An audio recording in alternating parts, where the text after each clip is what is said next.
Welcome to the Jeff Knows Inc. Entrepreneurial Podcast with your host, Jeff Lopes.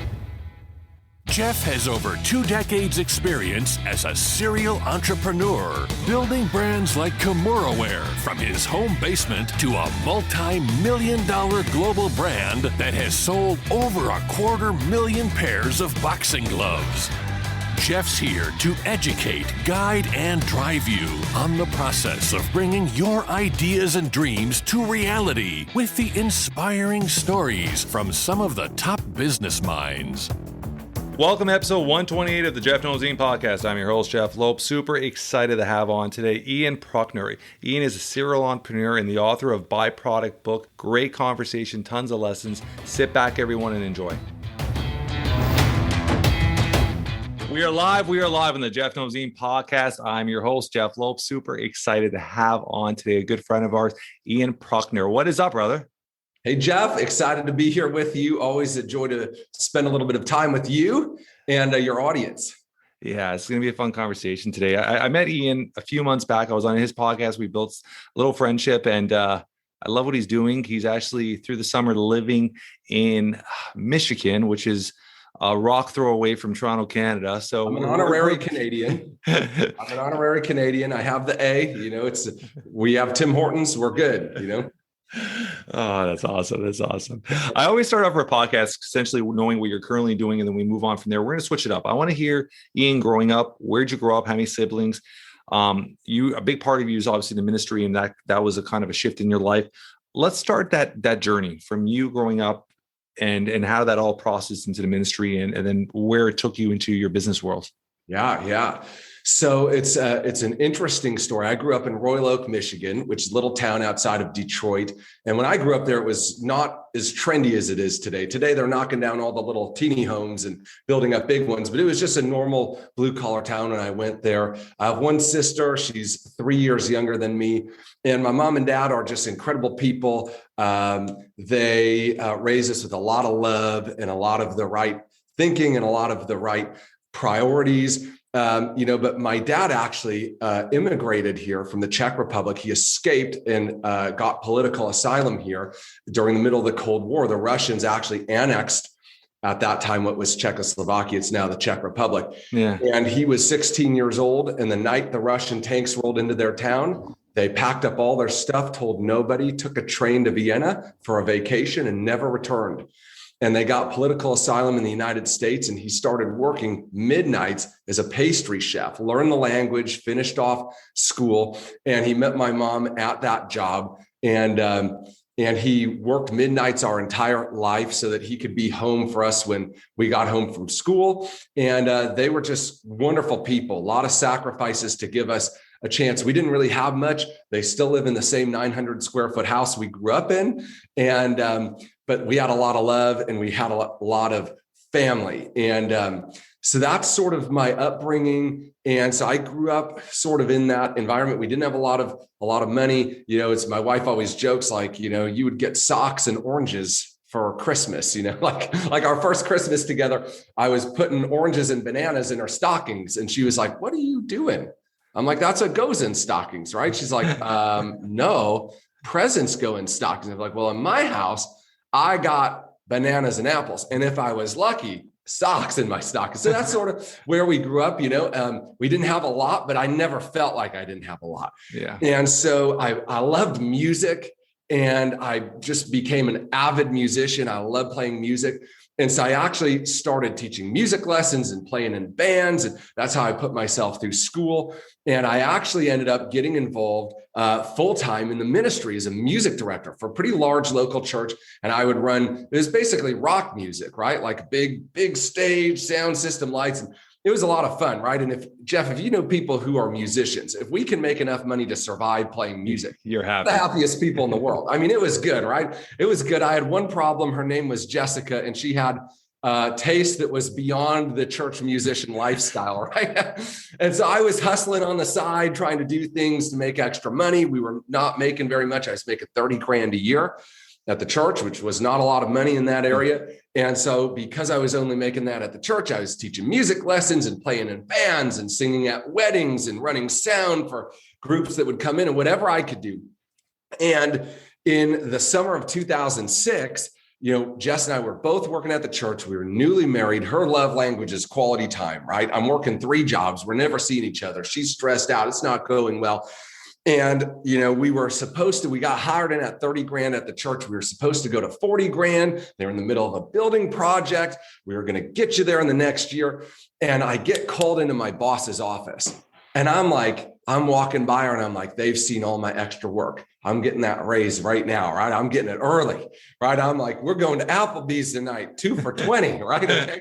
And I walk into that room, and I don't know if anybody listening to this has ever walked into a meeting where somebody's about to cut your legs out from under you, but you walk in and the atmosphere is just different. It was like weighed 1,000,000 pounds in that room. Yeah. And I sat down. I didn't know it was coming, but I knew it wasn't good. And my boss, Steven, said, Ian, I'm really sorry to tell you this. We're actually going backwards financially. We're a little behind in the building payments.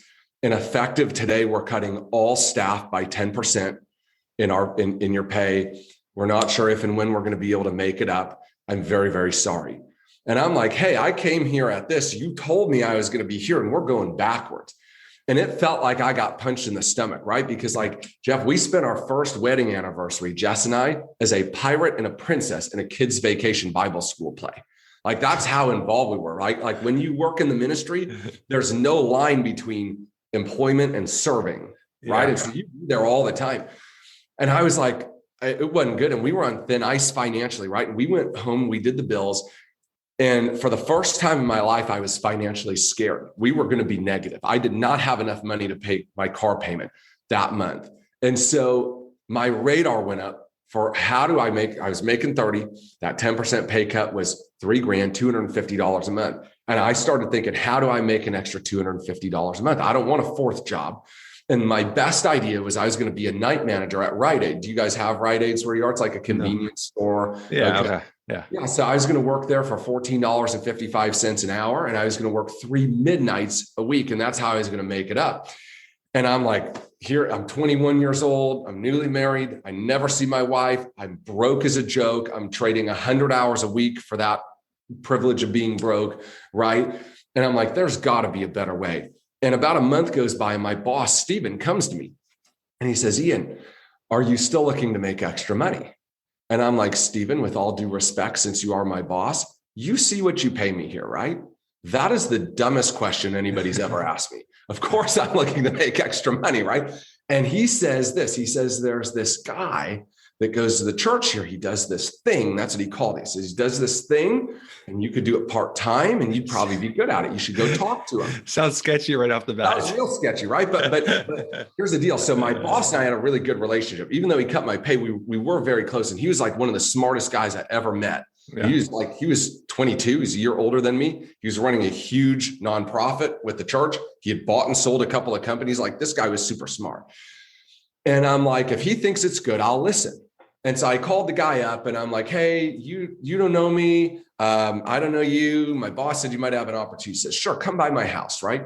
I'm like, when? He says, how about in an hour? I'm like, okay, sounds good. I pull up to this guy's house, Jeff. No joke. He's got this castle-looking house on the lake. And I'm like, if this guy ain't selling drugs to kids, I don't even care what he's doing. I'm in. Like, that was my thought, right? Yeah, because most people are broken skeptical. Yeah. Right? I was broken open-minded. Yeah. I was tired of being broke. And I'm like, here's a guy that apparently knows something about making money that I don't know. I'd be a fool to not listen to him. Yeah. And so he started me in my first business. I still have that business today, 16 years later, and has been generating 7 figures profit annually for a long time now. And I look at that, it was like, I would never have done it. It was in a field I had no idea about. I had no real experience in sales or anything like that. But if that pay cut wouldn't have happened, I probably never would have looked because of my discomfort level wouldn't have overcome my action threshold, right? Yeah. And so it's like when we either hate losing enough to change or we hate changing enough to lose, right? Yeah. And I got to the point where I hated losing enough to change and to maybe learn some new skills. And so that's how I started in business. And so fast forward 10 years later, we built this big organization. We had 1,000 people working for us all over the country. And it was— what business was this? What'd you get into? It was in the financial services space. So we built this agency. We had 1,000 agents all over the country helping people with their finances. It was on autopilot. I've got, more cash than I've ever imagined I would have in a whole bunch of time, right? So I'm like a creator, you know what I mean? Like I'm that guy, you take me on vacation for 3 days and day 3, I'm like, all right, let's go. Come on. We got something to do. They're like, what are you going to do? I don't know. I don't know what we're going to do, but we're going to do something. And Jeff, I know you're the same way. I know you're exactly like that because of all the different stuff you have. Nobody crushes it in one thing and then crushes it in another and then crushes it in another and then starts like 3 other things just because, right? Yeah. That's just inside of us. We're like, there's something inside we need to give back to the world, right? Like there's this energy God gave us and we don't feel complete if we're not doing something with it. It's like it eats at us, right? And so I got involved in the short-term rental business and I built a little portfolio there, and that's been pretty cool. And then, all the knowledge I learned over the years of building the teams, people started asking me, can you teach my team this? Can you teach? And I'm like, I'm not going to teach them, but I'm going to record them. So I started recording some of those courses. And then that business took off. And so we've got a full-scale intellectual property and training company that's out there. And then, we got involved in the e-com space and that's been a blast. And I'm just learning so many cool things. I'm meeting so many incredible people. And it's just like sort of one thing after the next, and it's just been a blast. It's been unbelievable. I always tell people, Jeff, I've lived 5 lifetimes in 10 years. We've been all over the world. It's incredible. We homeschool the kids so we can travel. And it's just been awesome. And the amount of people we've been able to help has really, really been pretty phenomenal. That was the part I didn't anticipate, is all the impact that our influence would allow us to have in the lives of the people around us and even the lives of people we might never meet. What's your involvement with the ministry now? Yeah, that's a good question. So I'm still involved in the ministry. So I spend half my year in Michigan and half my year in Florida, a little more than half in Florida for anybody in the IRS who's listening, right? A little more than half, 7 months in Florida, 5 months in Michigan. And so I actually always thinking like an entrepreneur, always come here. You gotta make sure you never know who's watching, right? You never know who's watching, using our tax dollars against us, right? So in my Florida church, I actually help run their music program when I'm down there a couple times a month. Out in my Michigan church, I teach some leadership and small group courses and work with up and coming entrepreneurs, sort of like a think tank resource pool for people who want to do something big in their life. They just maybe don't have the skills or the resources yet. And so we're very involved, but we're not involved on the payroll. We are lay people. It's still a big part of our life. And I don't know, people say, did you ever feel bad leaving the ministry? And what I always tell them is I didn't leave the ministry. I just took the ministry into the market. That's all I did. I instead of waiting for people to come to church, right? I got to meet them where they were. And one of my favorite quotes is preach always, but use words only when necessary. And that's something that always rocked me because there's a lot of people, they want you to come to the church. They want you to do this, do that, and, fall in line, do this and think this way. And rather than preaching at people with words, we should preach at them with our lives, right? That we should be an example that they say, I want what you have. I don't know what it is that's different about you, but there's something different about you. And that's what we've always tried to do in business to the best of our ability. We're definitely not perfect. And man, I've screwed up more times than you can imagine. But that's always been something that has stayed with us is the ministry is always something we're a part of, no matter where we're doing that. So, God, you've unpacked a lot there. I'm trying to figure out what areas to start tackling there. This is okay, a quick one, but let's dive into homeschooling. That was something from day one. You and your wife said, "This is what we're going to do." How old are your little ones now? Yeah, so my kids are 12, 11, and about to be 10. So we had 3 So you're very close to me. My daughter just turned 15. My son just turned 13. So you're not that far of a gap. So when did a homeschool start? Yeah, that's a good question. So I was raised up in a public school, right? And I valued my public school upbringing, like I had great friends and, we learned something, I suppose, right? And I valued it. And to me, when we were growing up, homeschoolers, let's just be honest, they were a bit weird, right? Like they were a bit weird. And I'm like, So when we started having kids, I'm like, no, we're not going to homeschool. I don't want my kids to be weirdos. No offense, right? Okay. Because we're homeschoolers now. So I can talk about it, right? Okay.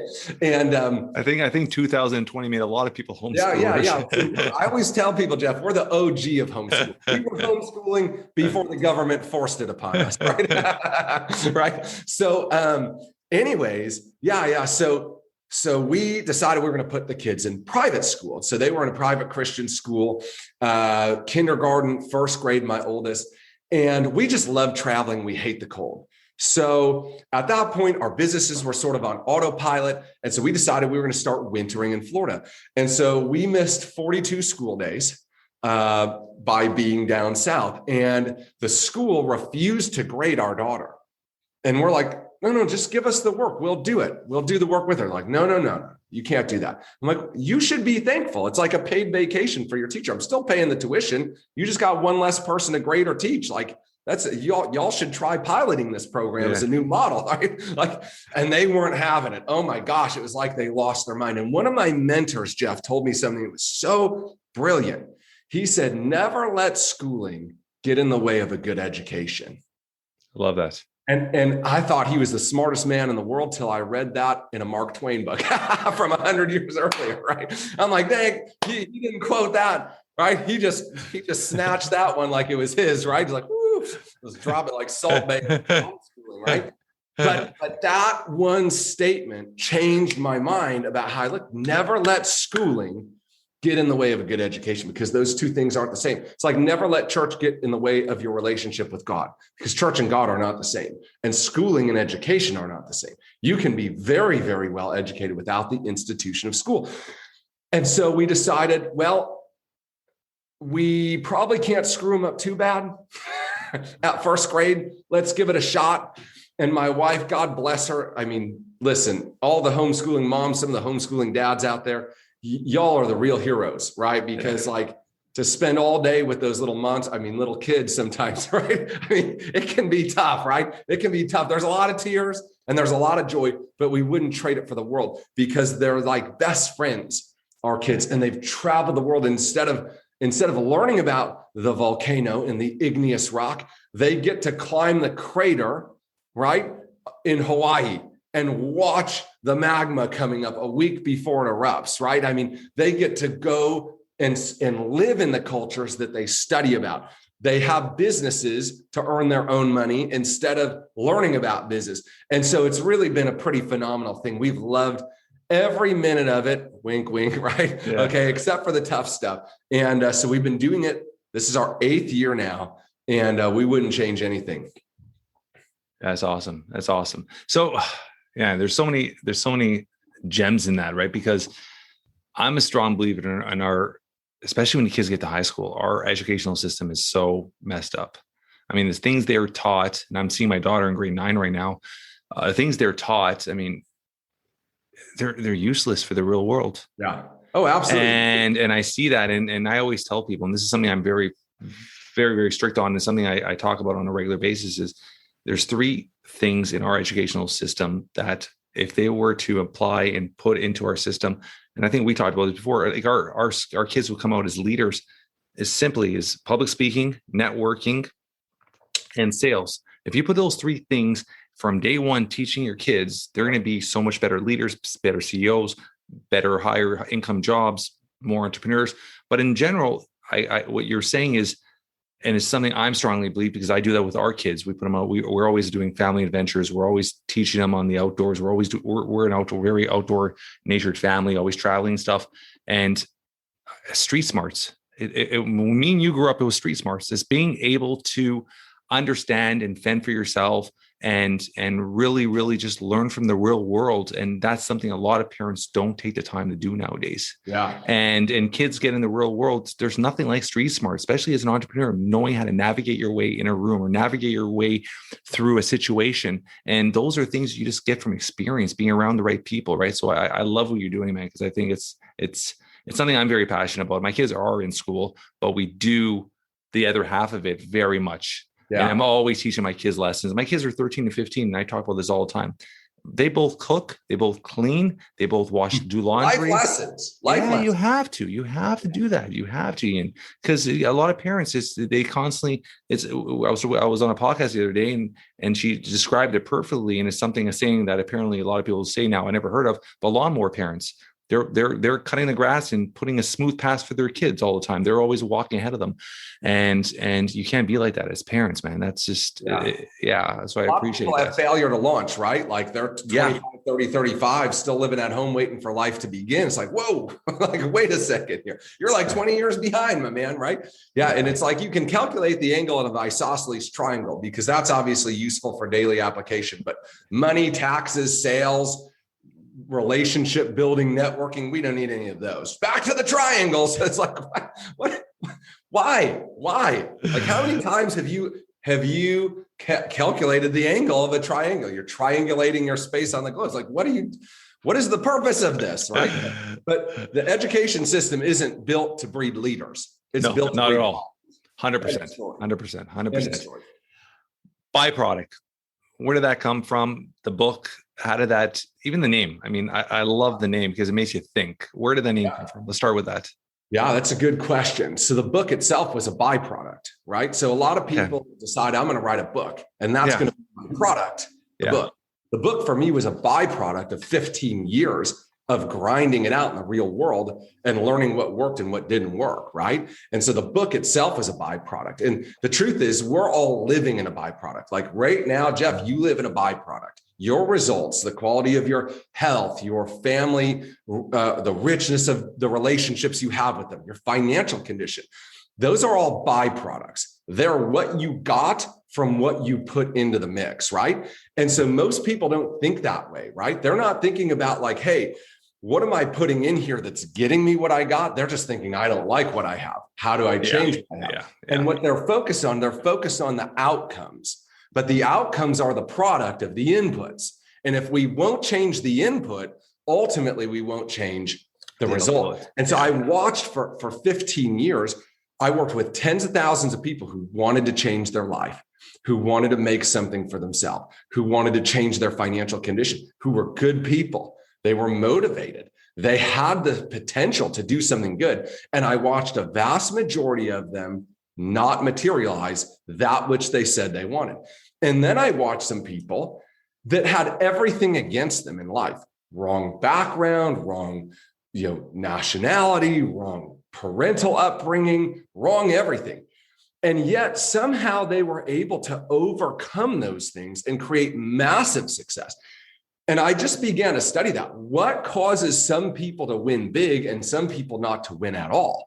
And what I found is that there's a process in our life that's happening all the time. But even many of the greats don't understand it. They don't recognize it. And because they do it, they utilize it to get great results. They just don't know they're doing it.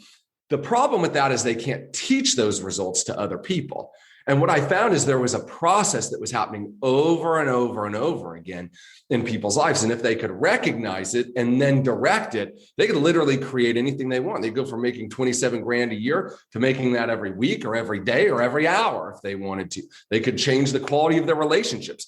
I was 35 pounds overweight, at a period of time. And I was tired of looking that way. And how many people have started a diet, right? They get tired of looking that way and they say, well, I'm going to start a diet.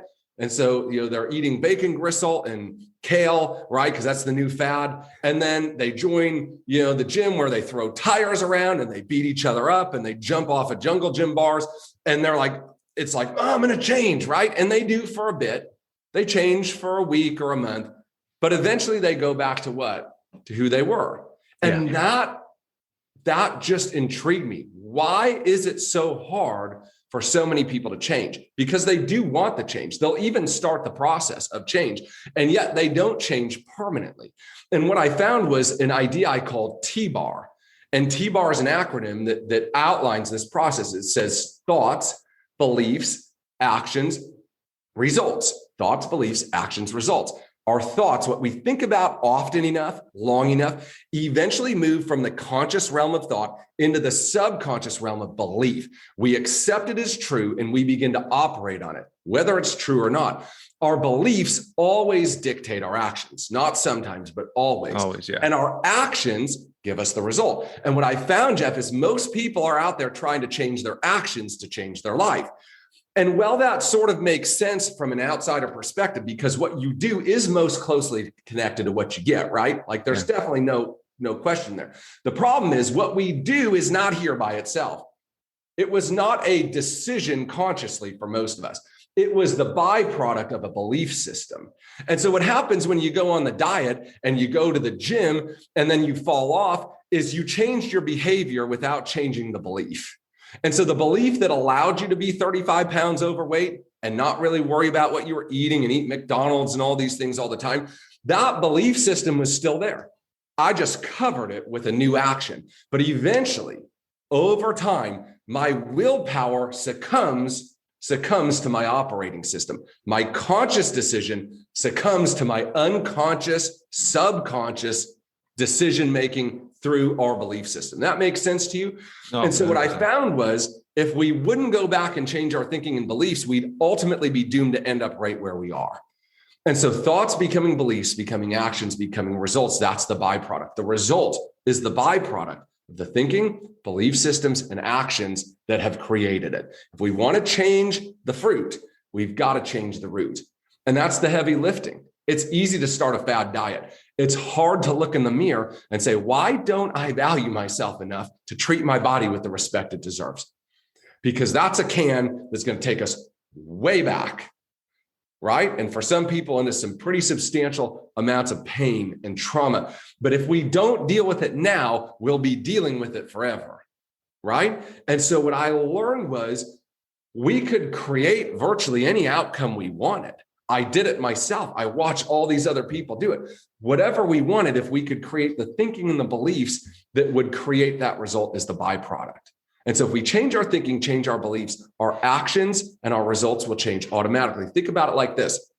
Nobody really likes going to the gym at 5 o'clock in the morning, right? And working out for 2 hours and exhausting their muscles to the point of failure. That's not like fun for most people, which is why most people don't do it, right? Okay. But to the bodybuilder in the gym that's there at 5 o'clock, who's lifting huge weights, he's got 3 buddies there. He doesn't have to decide that every morning. It's not a battle for him every morning. It's just what he does. That's his routine. He goes there. Why? Because his thinking and his belief set have aligned with the actions and the results that he's gotten. He thinks like somebody who values their body and puts time, effort, energy, investing into it. And because he thinks like that, his action's automatic. Think about for like 5,000 years of recorded history, Jeff, people thought the world was flat, right? And so they believed that if you sailed around it, you would sail off it, it'd be the end. Yeah. And so literally people have had ships, seaworthy ships for thousands and thousands of years. And yet not one person one time decided they try to sail around that mug till about 500 years ago, right? And one guy says, all right, I don't believe it's flat. Everybody says, no, that's fine. You believe that. And so he acted on his belief and he sailed around and found some new spots, right? Okay. And so what changed? It was his belief. The only thing that he had the same tools. He had the same facts, the same information available. His belief was different. And so his action was different. You follow that? For 5,000 years, people believed you couldn't fly. So nobody bothered to learn the laws of lift, right? And gravity. They knew them, but they just didn't try to figure it out. And then a couple of people said, no, I believe we can overcome gravity with lift and with inertia. And so let's try. And so around the same time, it's 3-4 people all starting to try the same thing. They believed they could, so they did. If you don't believe you can win the game, you won't play the game. End of story.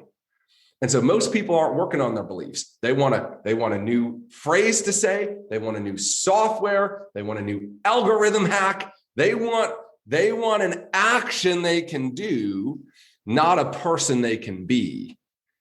And that's the byproduct. That's the change. And when we think in that way, change becomes easy and autonomous. We don't have to worry about the doing. The doing takes care of itself if we'll worry about the being and the becoming. I love all this because even just the word belief is something a lot of people throw around there, but it's something I'm very passionate about. And I truly have that mindset that visualization, that belief in yourself takes you to another level. And that's something I think a lot of parents don't work on with their children. And I think the belief system could be taught from a very young age. That self-doubt could be removed from a very young age, right? So that's something I'm very passionate with my kids, and that's something I try to teach a lot of people. Quick question with that, and I'm gonna throw something at you. So I think this is something we've talked about in the past, but if not, when it comes to anything, entrepreneurs that make it, entrepreneurs that don't make it, a lot of people have that question where are you born an entrepreneur or you're not, or are you born a pure athlete or you're not? That word hustle always comes into my mind. And I'm a strong believer that you could give an entrepreneur all the tools, teach them the lessons, hold their hand, guide them. But if they don't have that end result, the hustle, they're not going to be able to achieve. And that's what makes the top entrepreneurs of your world, you, me, people that just keep going, keep building, keep growing, is that drive, that hustle, that what you said, you're on vacation, day 3. Most people just want to relax. Day 3, I'm grabbing up and I'm writing notes of what's my next project, what's my next business venture, and having that original hustle that's born with you. So I'm a strong believer that part of that is built in you. And then when it comes to building what I call habits, we call habits, it's that process of continuously having, I guess it works in what you're saying, that belief in yourself to give yourself enough time to turn it into a habit, and then your body gets adapted to it. So where's your mindset with being born with that hustle, with that drive initially? Yeah, that's a good question. So are leaders born or are they made, right? That's the big question. Yeah. And the answer is a little bit of both, both. There is a level of skill set or talent that's got to be there, right? Okay. And then there's a level of application of that talent and skill set that's got to be there. There are many talented people. I just did a podcast on this, right? That hunger is greater than talent, because there's plenty of talented people that don't convert their talent into anything of real value. And so it's not just talent. And talent many times that's a predisposition to some sort of, unusually high level of achievement in some area. It could be musically, could be. 100%. Yeah. Okay. And that's helpful, but not required. Okay. Because it's like that old adage, right? That hard work beats talent when talent's not working hard. Eventually you can make up in the grind and through effort what you lack in talent and natural resources. That's true. But it all does come back to the belief, because you're not going to grind if you don't believe your grind's going to pay off. Here's a belief that I think all entrepreneurs have. And it's something I said to myself thousands and thousands of times coming up on my journey. And that is, if I keep doing the right things long enough, eventually I'll win. The people who don't achieve attribute success to outside things: luck, parents, the right connections, right place, right time, right education, height, weight, beauty, all sorts of things that we don't control. And so if we really believe, and I know that belief's foreign to you, okay, but that's the predominant belief in the world, right? Is that success is something to do outside of me. And so if I believe that to be true, then I have no obligation to myself to become better. Because even if I did become better, I might still not possess the outside things I need, and I could do all this work for nothing. Right? That's the belief system and the subsequent lack of action that comes from it. So the built-in self-doubt. It's not even necessarily self-doubt. Would you call it fear? It could be fear. It's a misplaced belief. It's all it is. It's an erroneous belief. So we can have erroneous beliefs, which are beliefs that we hold to be true, but are not. Yeah. We can have limited beliefs. Those are beliefs that might be true now, but only because of our own limitations, right? Yeah. So like You might think, well, I can only make $50,000 a year because that's what you're making right now. Well, it is true that you're making $50,000 a year right now. It's not true that you have to stay there. That's a limiting belief. Could be true, but only because of the limitation we put on ourselves. And then there are empowering beliefs, which are true beliefs that when acted upon produce good fruit. Does that sort of make sense to you? Yeah. I don't know that it's fear. I don't know that it's self-doubt. It's erroneous belief. When we believe something that isn't incorrect, like think about the witch trials. Okay. These people burn people at the stake because they believed they were witches, right? So when you have wrong beliefs, you will take wrong actions, and then you'll get really wrong results. And history will prove, right? And you've seen this, one people group oppressing another people group, one people group going to war against another people group because they believe something that isn't right. And so then they act on it. So I would look at that. It's just erroneous belief. I have assumed as true things that are not true, like it takes luck to be successful, or that you have to have money to start, instead of critically thinking and saying, if that were true, then nobody who didn't come from money could succeed if that was what created success. But I have these other evidences that say, well, that is at least not totally true. It couldn't be totally, because here's these people who came from nothing and have a lot. And so unexamined beliefs are the cause of, there are cages. They keep us in the place where we are, because where we are is a byproduct of our beliefs. If we change the belief, we can change where we are. That makes sense? Oh, I come through it from a different angle, but it's all the same thing. I mean, it's exactly what you're saying. And I'm gonna ask you now with yourself. And maybe it's just my self-belief. Maybe this way my upbringing, which was essentially the byproduct of my upbringing, because I was always had that mindset. Whatever I wanted to do, I was able to do it.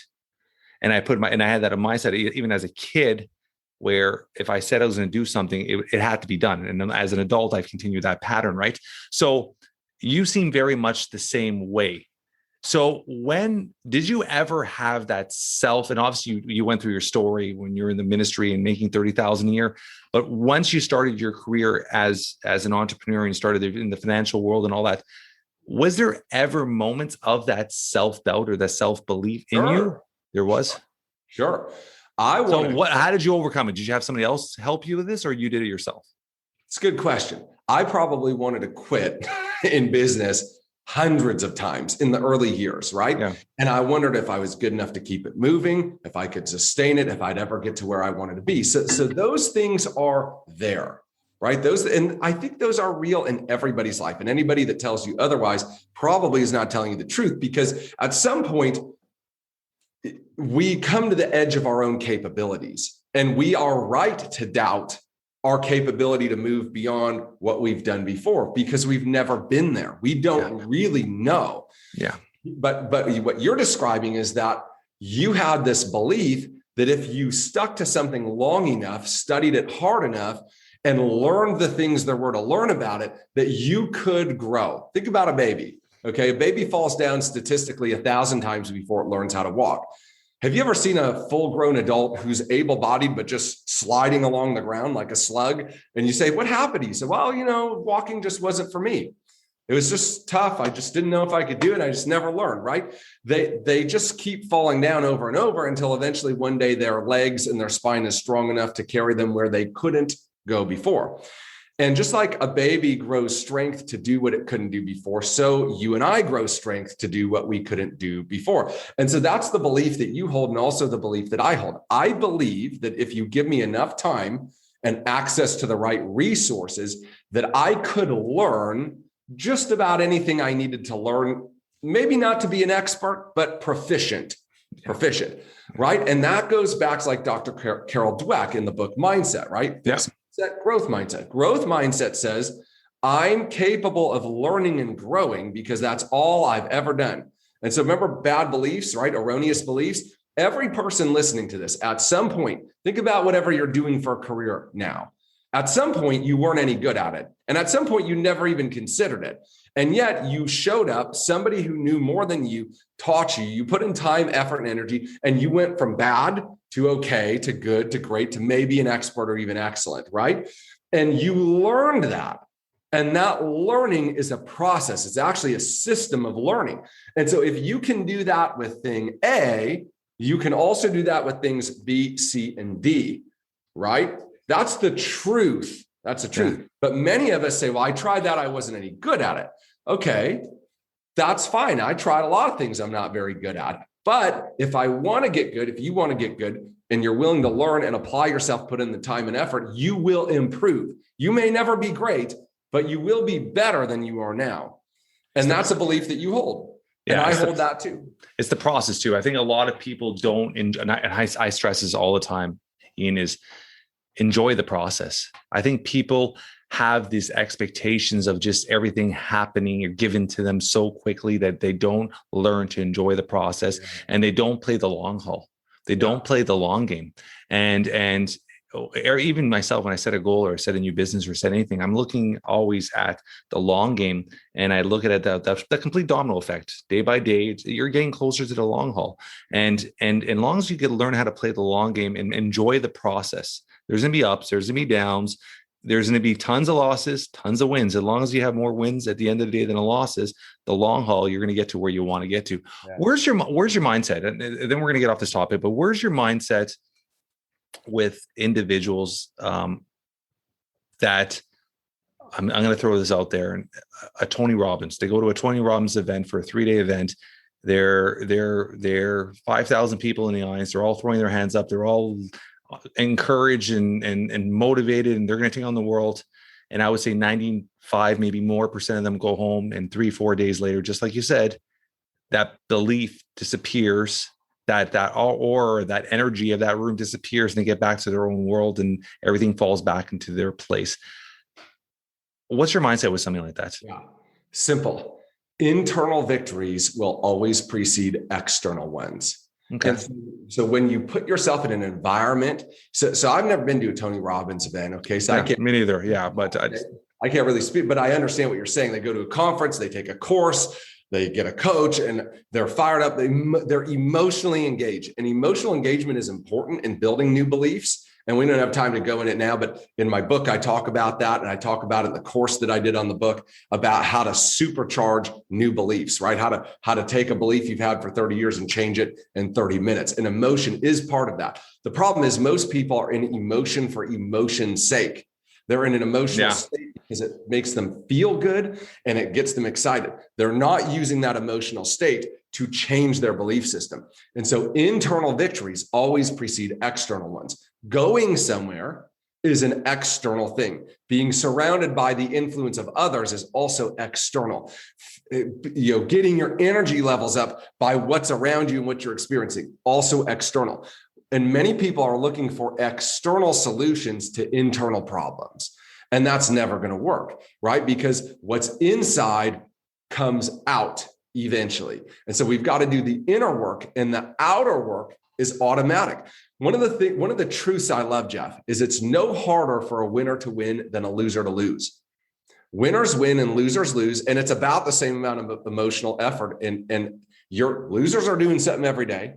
So are winners. But winners are doing the right things and moving. If this is your goal, and here's a winner, every single day, the winner's just inching forward to the process, right? Yeah, that's the process, right? And eventually they get here, or at least closer to there, right? The loser just says, well, none of this matters because I don't control it. And so they just go in a circle, right? They live 1 year of life 30 times and call it 30 years experience. It's not what happened. They got 1 year's experience 30 times over.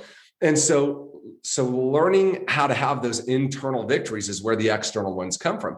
And once those are dialed in, it's simple. It's not hard for the bodybuilder to get up and treat his body like a machine, because that's what he believes it is. It's just part of who he is. It's what he does, right? It's not hard for the professional athlete to come in and shoot. It's like that Ben Hogan saying, right? I wish I could hit a ball like you.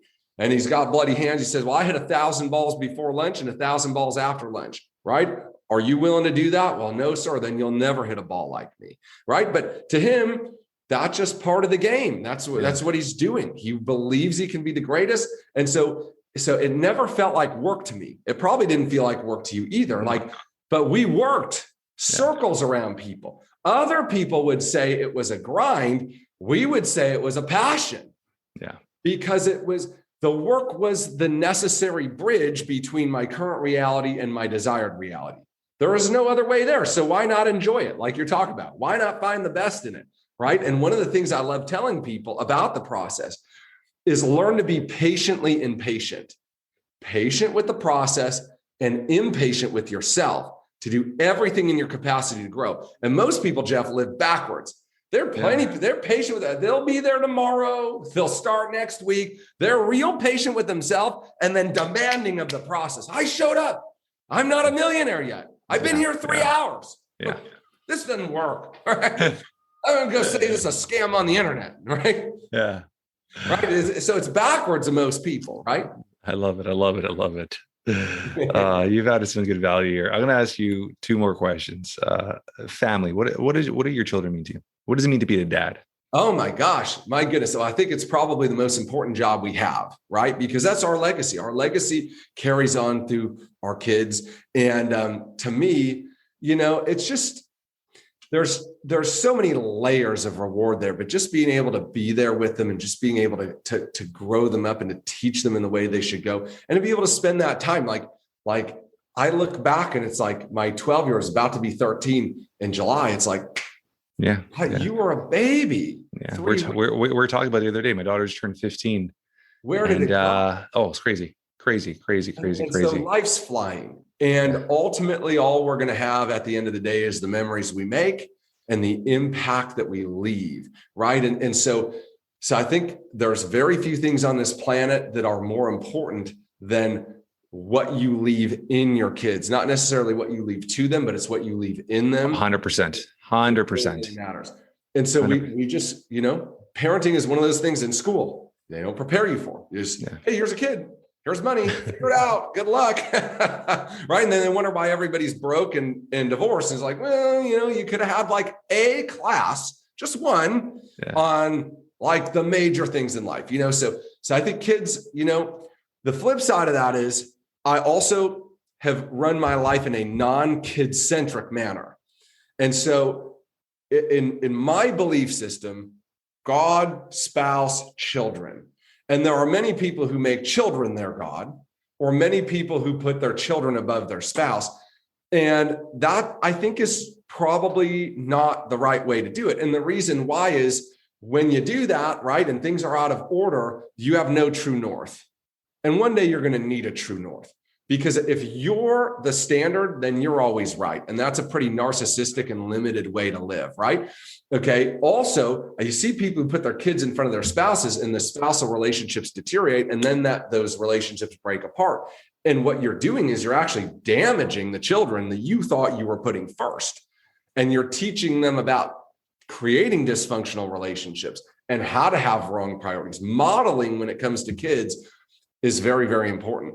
And so my kids know we love them unequivocally and would do anything for them, but they also know their place in the structure, right? And I think that that's a really healthy thing for people to have. That's just my opinion. Some of you probably think I'm nuts. That's okay.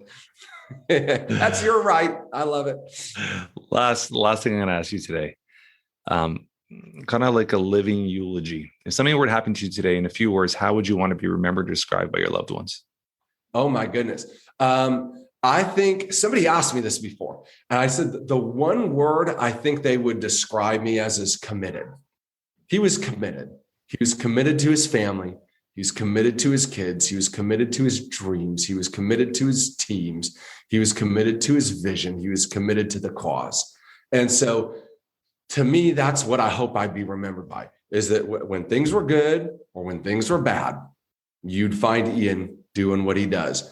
When he's sick or well, when he's old or young, that he's committed, that you know where you can find him and what he's going to be standing for. And that's my prayer, right? Is that I can make it to the end of this life, having honored the things that mattered to me the most and having lived the best that I was capable of living to honor those things. And that's a beautiful way to live. If you could do that, I mean, it's precious, right? Easier said than done. Yeah, of course. So audience, where can they get a hold of you? Where can they find you? Anything you want to finish off with here? Yeah, for sure. So easiest place to find me is on Instagram at Ian Prunker. You can search me on there. Be careful. There's always 3 or 4 people impersonating me at any given time. So make sure if you're going to follow me, follow the guy with the most followers and the most posts. Okay. If I posted twice and got 600 people, that ain't me. Okay. That's somebody who's going to ask you for your credit card to buy Bitcoin in Singapore. Okay. So So Ian Prunker on Instagram. You can follow me on Clubhouse under the same handle. And then Jeff, you talked about my book, ByProduct. You can get that on Amazon, on Target, on Walmart, really anywhere you can buy books, you can get that and check it out for sure. And for those of you who are like, you know what, I'm tired of wanting to change and not changing. It's the Bible. Paul talked about it. He said, the things I want to do, I don't want to do, right? The things I want to do, I don't do. And the things I don't want to do, I do. Then the biggest gap, Jeff, is the gap between knowing what to do and doing it, right? Like we all know, I want to get more healthy, eat better, exercise. We all know what to do. We just can't do it. I actually did a masterclass on the book. So one of the dangers of reading a book is you get, oh, this is great information. Or you listen to this podcast, right? Oh, this is great information.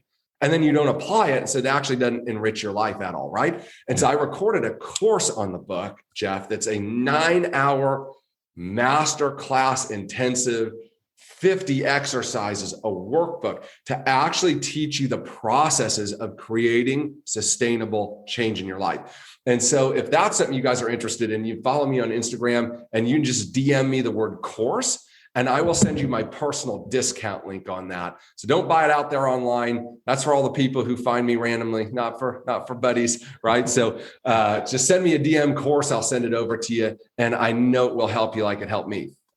Love it. I appreciate you, brother. This has been a really, really good conversation. Really good conversation. I'm happy we had the chance to record this today. So thank you so much for coming on, Ian. Yeah, thanks, Jeff. I appreciate you. Thank you, brother. That's a wrap for today. I want to thank our guest, Ian, for being such an incredible guest and taking time out of his busy schedule to be a guest on the Jeff Knows Inc. podcast. If you guys enjoy this, like all weeks, please spread the word. Tell your friends, tell your family, leave a review. 5 stars will be absolutely amazing. Would love spending time reading the reviews with our staff. Until next week, guys, keep moving forward.